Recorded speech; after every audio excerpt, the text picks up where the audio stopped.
ರಾಜ್ಯದಲ್ಲಿ ಮದ್ಯಪಾನವನ್ನ ನಿಷೇಧ ಮಾಡುವಂತಹ ಪರಮಾಧಿಕಾರವನ್ನ ಗ್ರಾಮ ಪಂಚಾಯಿತಿಗಳಿಗೆ ನೀಡಬೇಕು. ಜೊತೆಗೆ ಅಕ್ರಮವಾಗಿ ಮದ್ಯವನ್ನ ಸಾಗಾಟ ಮಾಡೋದು ಮತ್ತೆ ಮಾರಾಟ ಮಾಡೋದನ್ನ ನಿಷೇಧ ಮಾಡಬೇಕು ಅಂತ ಹೇಳಿ ಇವತ್ತು ಫ್ರೀಡಂ ಪಾರ್ಕ್ನಲ್ಲಿ ಮಹಿಳೆಯರು ಪ್ರತಿಭಟನೆಯನ್ನ ಮಾಡಿದ್ದಾರೆ.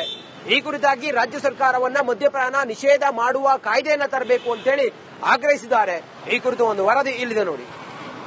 ರಾಜ್ಯದಲ್ಲಿ ಮದ್ಯ ನಿಷೇಧ ಮಾಡಬೇಕೆಂಬುದು ಒಂದ್ ಕಡೆ ಆಗ್ರಹವಾಗಿದೆ. ಹೀಗಾಗಿ ಫ್ರೀಡಂ ಪಾರ್ಕ್ ನಲ್ಲಿ ಸಾಕಷ್ಟು ಮಹಿಳೆಯರು ಬಂದು ಒಂದ್ ಕಡೆ ಪ್ರತಿಭಟನೆ ಸಹ ಮಾಡ್ತಿದ್ದಾರೆ. ದೃಶ್ಯಗಳು ಸಹ ನೋಡ್ತಿರ್ಬೋದು. ಬೇರೆ ಬೇರೆ ಜಿಲ್ಲೆಗಳಿಂದ ಬೇರೆ ಬೇರೆ ಹಳ್ಳಿಗಳಿಂದ ಬಂದಿದ್ದಾರೆ. ರಾಜ್ಯದಲ್ಲಿ ಮದ್ಯ ನಿಷೇಧ ಮಾಡಲೇಬೇಕು. ಒಂದ್ ಕಡೆ ಕಳ್ಳ ಮಾರ್ಗದಲ್ಲಿ ಮದ್ಯವನ್ನ ಮಾರಾಟ ಮಾಡ್ತಿದ್ರೆ ಇದರಿಂದ ಸಾಕಷ್ಟು ಮನೆಗಳು ಹಾಳಾಗಿದ್ದಾವೆ. ಸದ್ಯಕ್ಕೆ ಸರ್ಕಾರವೇ ಕುಮ್ಮಕ್ಕು ಕೊಡ್ತಿದೆ ಒಂದ್ ಕಡೆ ಅಕ್ರಮ ಮದ್ಯ ಮಾರಾಟಕ್ಕೆ. ಯಾಕಂದ್ರೆ ಕೆಲವೊಂದು ಮದ್ಯ ಕುಡಿದು ಸಾಕಷ್ಟು ಜನ ಸಾವನ್ನಪ್ಪಿದ್ದಾರೆ. ಕೆಲವೊಂದು ರೋಗ ರುಜಿನಗಳು ಸಹ ಬಂದಿದ್ದಾವೆ. ಬೇರೆ ರಾಜ್ಯಗಳಲ್ಲಿ ಸಹ ಏನೋ ಮದ್ಯ ನಿಷೇಧ ಮಾಡಿದ್ದಾರೆ. ಹೀಗಾಗಿ ನಮ್ಮ ರಾಜ್ಯದಲ್ಲಿ ಮದ್ಯ ನಿಷೇಧ ಮಾಡಬೇಕೆಂಬುದು ಒಂದ್ ಕಡೆ ಪಟ್ಟು ಆಗಿದೆ. ರಾಜ್ಯ ಸರ್ಕಾರ ಮತ್ತು ಕೇಂದ್ರ ಸರ್ಕಾರಕ್ಕೆ ಒಂದ್ ಕಡೆ ಪ್ರತಿಭಟನೆ ಮುಖಾಂತರ ಒಂದ್ ಕಡೆ ಒತ್ತಾಯ ಸಹ ಮಾಡ್ತಿದ್ದಾರೆ. ನೋಡ್ತಿರ್ಬೋದು ಎಷ್ಟು ಜನ ಮಹಿಳೆಯರು ಭಾಗಿಯಾಗಿದ್ದಾರೆ ಅಂದ್ರೆ ಬೇರೆ ಬೇರೆ ಜಿಲ್ಲೆಗಳಿಂದ ಸುಮಾರು 30 ಜಿಲ್ಲೆಗಳಿಂದ ಎಲ್ಲಾ ಮಹಿಳೆಯರು ಭಾಗಿಯಾಗಿದ್ದಾರೆ. ಸರ್ಕಾರಕ್ಕೆ ಒತ್ತಾಯ ಸಹ ಮಾಡ್ತಿದ್ದಾರೆ. ಇಲ್ಲಿ ಮಹಿಳೆಯರಿದ್ರು ಮಾತಾಡಿಸ್ತೀನಿ, ಅವರ ಒತ್ತಾಯವನ್ನ ಕೇಳ್ತೀನಿ. ಮೇಡಮ್, ಸರ್ಕಾರಕ್ಕೆ ಏನಂತ ಒತ್ತಾಯ ಮಾಡ್ತಿದ್ರೆ ಅಂತ ಒಂದ್ ಕಡೆ ಮದ್ಯ ನಿಷೇಧ ಮಾಡಲೇಬೇಕನ್ನ ಮತ್ತು ಯಾವ ಮಾರ್ಗದಲ್ಲಿ ಮಾಡಬೇಕಾಗತ್ತೆ, ನಿಮ್ಮ ಬೇಡಿಕೆಗಳೇನಂತ? ನಾವು 10 ವರ್ಷಗಳಿಂದ ಈ ಮದ್ಯ ನಿಷೇಧ ಆಂದೋಲನ ಆರಂಭ ಮಾಡಿ ಹೋರಾಟವನ್ನ ನಿರಂತರ ಮಾಡ್ಕೋತಾನೆ ಬಂದಿದ್ದೇವೆ.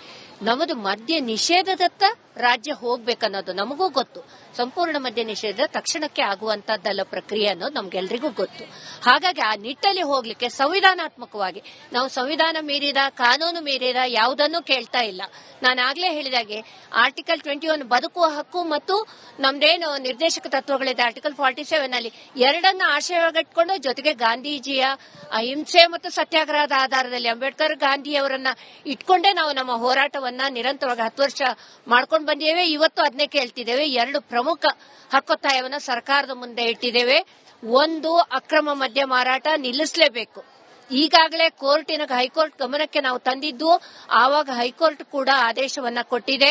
ಇದನ್ನ ಸರ್ಕಾರ ತುಂಬಾ ಗಂಭೀರವಾಗಿ ಪರಿಗಣಿಸಬೇಕು, ಇಲ್ದಿದ್ರೆ ಪರಿಣಾಮವನ್ನ ಎದುರಿಸ್ತೀರಿ, ನನ್ನ ಹತ್ರ ಬನ್ನಿ ಅಂತ ನಮಗೆ ಹೇಳಿದೆ. ಇದು ಸರ್ಕಾರವೇ ಕುಮ್ಮಕ್ಕು ಕೊಡ್ತಿಲ್ವಾ ಅಂತ ಅಕ್ರಮ ಮದ್ಯ ಮಾರಾಟಕ್ಕೆ ಅಂತ? ಯಾಕಂದ್ರೆ ಆದಾಯ ಜಾಸ್ತಿ ಬರಲೇಬೇಕು ಸರ್ಕಾರಕ್ಕೆ. ಒಂದ್ ಕಡೆ ಗ್ಯಾರಂಟಿ ಯೋಜನೆ ಸರ್ಕಾರ ಮಾಡಿದೆ. ಗ್ರಾಮ ಸಭೆಯಲ್ಲಿ ಮೇಡಮ್ ತಮ್ಮ ಪರ್ಮಿಷನ್ ಕೇಳಲೇಬೇಕಾ? ಎರಡನೇದು ಹೌದು. ಇತ್ತೀಚೆಗಂತೂ ಗ್ರಾಮ ಸಭೆಯ ಮೂಲೆ ಮೂಲೆಗೂ ಟಾರ್ಗೆಟ್ ರೀಚ್ ಆಗ್ಬೇಕು. ಇದು ಶಬ್ದ ಗುರಿ ಮುಟ್ಟಬೇಕು. ಇದನ್ನ ಮೊನ್ನೆ ಕೂಡ ಮದ್ಯ ಮಾರಾಟಗಾರರ ಸಂಘದವರೇ ಇದಕ್ಕೆ ಎದುರು ನಿಂತಿದ್ದಾರೆ. ನಮಗೆ ಹೆಚ್ಚು ಮಾಡ್ಲಿಕ್ಕೆ ಒತ್ತಡ ಬರ್ತಾ ಇದೆ ಸರ್ಕಾರದಿಂದ, ನಮಗೆ ಆಗ್ತಾ ಇಲ್ಲ. ಹೆಚ್ಚು ಮಾಡೋದಂದ್ರೆ ಅರ್ಥ ಅಕ್ರಮ ಮದ್ಯ ಮಾರಾಟ ಹೆಚ್ಚು ಮಾಡೋದಂತ. ಮನೆ ಪಾನ್ ಅಂಗಡಿಗಳಲ್ಲಿ, ಮನೆಗಳಲ್ಲಿ, ಸಿಕ್ಕದಲ್ಲಿ ಇನ್ನೇನು ಪಂಚಾಯತ್ ಎದುರು ಮಾರಾಟ ಮಾಡೋದನ್ನು ಕಡಿಮೆ ಆಗಿದೆ. ಕಣ್ಣಿಗೆ ರಾಗ್ತಾ ಇದೆ. ಇದು ಒಂದ್ ಕಡೆ ಅಲ್ಲ, 2 ಕಡೆ ಅಲ್ಲ, ದಕ್ಷಿಣ ತುದಿಯಿಂದ ಉತ್ತರದವರೆಗೂ ಇತ್ಲಾಗಿ ಎಲ್ಲಿ ನಮ್ಮ ಹಳೆ ಮೈಸೂರು ಭಾಗದಲ್ಲಿ ಎಲ್ಲಿ ನೋಡಿದ್ರು ಇದು ಹೆಣ್ಮಕ್ಳನ್ನ ಕೇಳಿದ್ರೆ ಗೊತ್ತಾಗ್ತದೆ. ಇದಕ್ಕೆ ನಾವು ಕೇಳ್ತಾ ಇರೋದು, ಗ್ರಾಮ ಸಭೆಗಳಲ್ಲಿ ನಾವು ಹೆಣ್ಮಕ್ಳು ಕನಿಷ್ಠ 20% ನಾವು ಬೇಡ ಅನುಮತಿ ಕೊಡೋದು ನಮಗ ಕೊಡಿ ಅಧಿಕಾರ, ಪರಮಾಧಿಕಾರ ಕೊಡಬೇಕಾಗಿದ್ದು ನಮಗೆ. ನಾವು ನಿರ್ಧಾರ ಮಾಡ್ತೇವೆ ನಮ್ಮ ಗ್ರಾಮ ಪಂಚಾಯಿತಿಗಳಲ್ಲಿ ಬೇಕೋ ಬೇಡ ಅನ್ನೋದನ್ನ. ಕ್ಯಾಮರಾ ಪರ್ಸನ್ ಮಂಜು ಜೊತೆ ವೀರೇಶ್, ರಿಪಬ್ಲಿಕ್ ಕನ್ನಡ, ಬೆಂಗಳೂರು.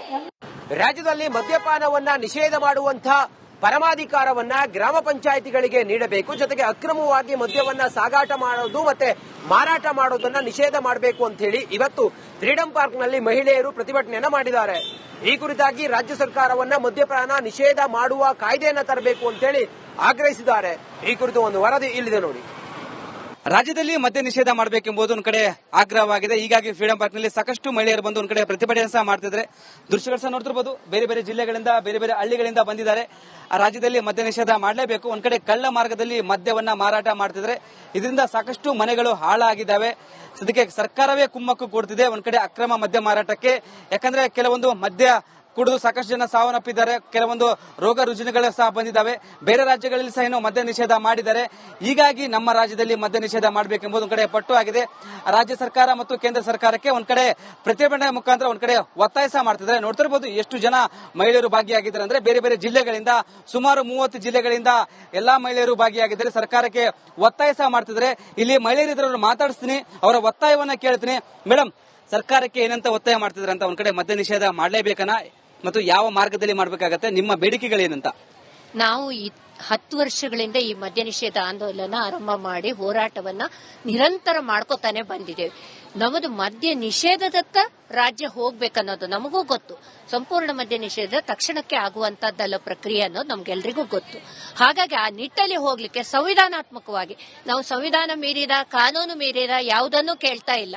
ನಾನು ಆಗ್ಲೇ ಹೇಳಿದಾಗೆ ಆರ್ಟಿಕಲ್ 21 ಬದುಕುವ ಹಕ್ಕು ಮತ್ತು ನಮ್ದೇನು ನಿರ್ದೇಶಕ ತತ್ವಗಳಿದೆ ಆರ್ಟಿಕಲ್ 47 ನಲ್ಲಿ ಎರಡನ್ನ ಆಶಯವಾಗಿಟ್ಕೊಂಡು ಜೊತೆಗೆ ಗಾಂಧೀಜಿಯ ಅಹಿಂಸೆ ಮತ್ತು ಸತ್ಯಾಗ್ರಹದ ಆಧಾರದಲ್ಲಿ ಅಂಬೇಡ್ಕರ್ ಗಾಂಧಿಯವರನ್ನ ಇಟ್ಕೊಂಡೇ ನಾವು ನಮ್ಮ ಹೋರಾಟವನ್ನ ನಿರಂತರವಾಗಿ 10 ವರ್ಷ ಮಾಡ್ಕೊಂಡು ಬಂದಿದ್ದೇವೆ. ಇವತ್ತು ಅದನ್ನೇ ಕೇಳ್ತಿದ್ದೇವೆ. 2 ಪ್ರಮುಖ ಹಕ್ಕೊತ್ತಾಯವನ್ನು ಸರ್ಕಾರದ ಮುಂದೆ ಇಟ್ಟಿದ್ದೇವೆ. ಒಂದು, ಅಕ್ರಮ ಮದ್ಯ ಮಾರಾಟ ನಿಲ್ಲಿಸಲೇಬೇಕು.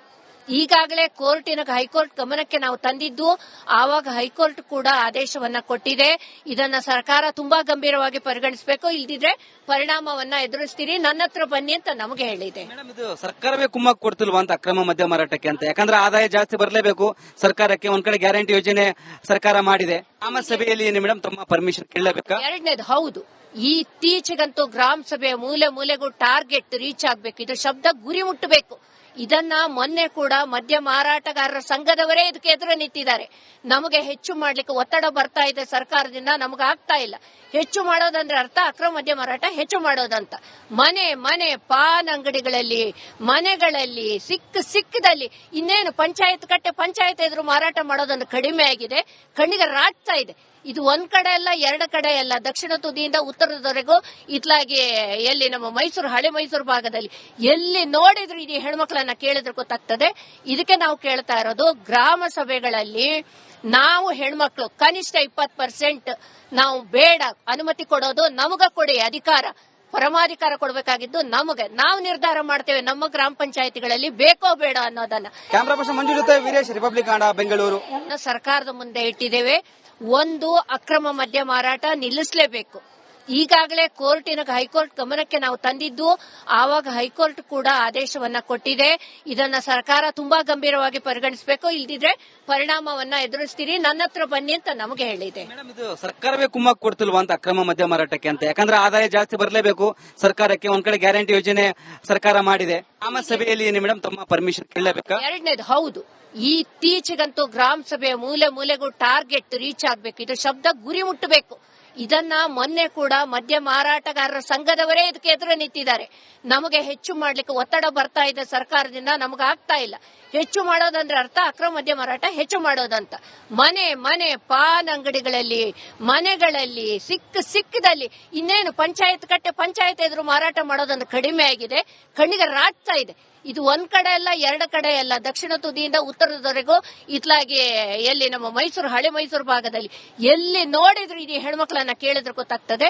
ಇದಕ್ಕೆ ನಾವು ಕೇಳ್ತಾ ಇರೋದು, ಗ್ರಾಮ ಸಭೆಗಳಲ್ಲಿ ನಾವು ಹೆಣ್ಮಕ್ಳು ಕನಿಷ್ಠ 20% ನಾವು ಬೇಡ, ಅನುಮತಿ ಕೊಡೋದು ನಮಗ ಕೊಡಿ ಅಧಿಕಾರ, ಪರಮಾಧಿಕಾರ ಕೊಡಬೇಕಾಗಿದ್ದು ನಮಗೆ. ನಾವು ನಿರ್ಧಾರ ಮಾಡ್ತೇವೆ ನಮ್ಮ ಗ್ರಾಮ ಪಂಚಾಯತಿಗಳಲ್ಲಿ ಬೇಕೋ ಬೇಡ ಅನ್ನೋದನ್ನ. ಕ್ಯಾಮರಾ ಪರ್ಸನ್ ಮಂಜು ಜೊತೆ ವೀರೇಶ್, ರಿಪಬ್ಲಿಕ್ ಕನ್ನಡ, ಬೆಂಗಳೂರು.